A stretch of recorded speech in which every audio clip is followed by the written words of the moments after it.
It is the architecture that has had the longest staying power, and it's iconic. It is through architecture that a city can be called great. It's a city that is steeped in history. We have such a rich tradition which we seem to have lost.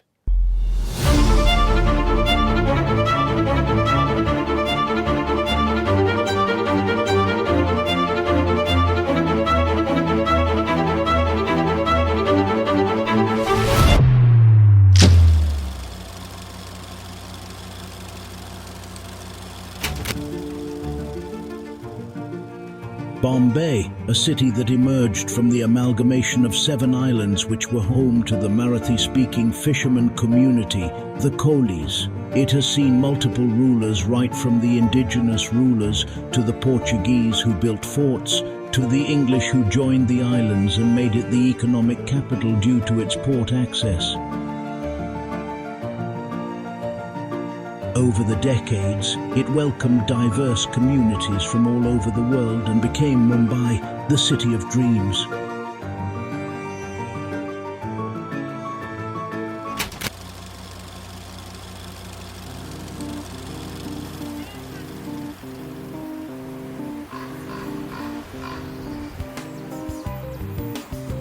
Urbs Prima in Indus, which means the foremost city of India, which is Mumbai. And I think that thought process, or that time when that building was built and those words were written, is emblematic of what the aim is for Mumbai to become as well. One of the things that I've learned about Mumbai from being here is how diverse the community is here. It's always been a welcoming community for centuries, and you have layer upon layer of people that have moved here and have stayed and have contributed to the city. And you also have, like I said, layer upon layer of architecture. And it seems very much like the history of the people in the city is intertwined with the architecture, and it's visually reflective of that. You had people like Premchand Roychand, a very big cotton trader in the 1800s, who funded the construction of the Mumbai University building and the Rajabai Clock Tower, with the sole intention that he wants to give back to the city, with the sole intention that he wants to make a mark on that city. I think that aspect or that thought process is something that needs to come back. I think that vision that Mumbai is bigger than all of us, and that this city deserves something, deserves buildings, deserves structures, deserves art and architecture, got lost but is coming back.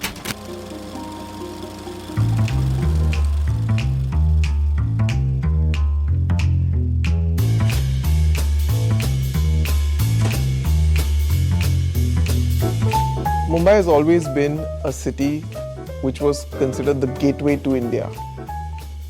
That evokes the feeling of large ships coming into the dock and people coming off or getting on to achieve their dreams, to explore the new world.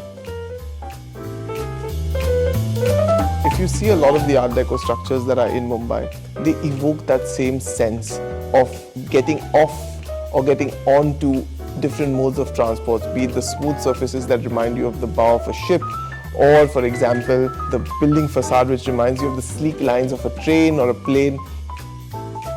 So Mumbai has always been a go-getter in terms of the people who have inhabited the place, and Art Deco is a style which is completely compatible with that mindset of it's rich, it's casual, but it's also ambitious. And I think that aspect of Art Deco, which is not just ornamental but also evokes a sense of the character of the place, is very important. I'm also very fascinated by the dialogue that creates with the much more modern Art Deco.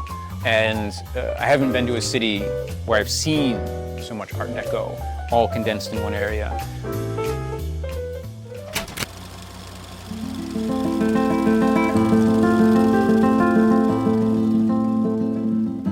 It took a lot of research, a lot of discussions to get Matt on board. Matt Rota is the artist who has painted the beautiful illustrations in the book. He's interesting because he doesn't just capture architectural details. He paints the scene of the city. He paints, he illustrates what the city is as a living, breathing organism. I think that is very important because it's not just about the structures, it's also about the people. And I think that aspect of Matt's art is very important. I think I'm in a unique position where this is the first time I've been to this city, and so everything feels new to me. And I can look at the architecture with fresh eyes to really get a sense of the character of the city, how you call the sensus experience of it, the sounds and the smell, people and the energy, and to be able to do more than just create static images.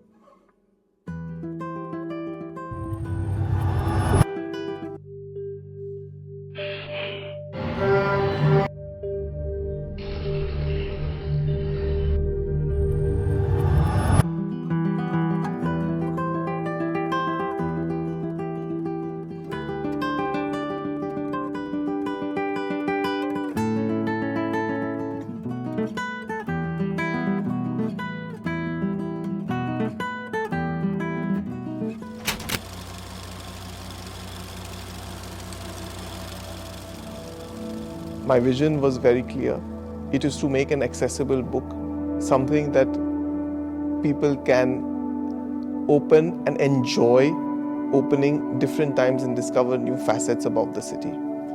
The idea was to record Mumbai as it is, but in a fun and illustrative way, mixed with a sense of the hustle and bustle of the city, scenes from around those places, so that even somebody sitting in Timbuktu can understand what the city is all about. It won't be the same city, in several years, decades, centuries from now. What we're creating is a snapshot of the moment of change. I think drawing is something that exists in the moment. It would be easy to go around with a camera and just take pictures of things and document it in a way that has been seen before. But I think the idea of drawing it means that everything is filtered through a human touch.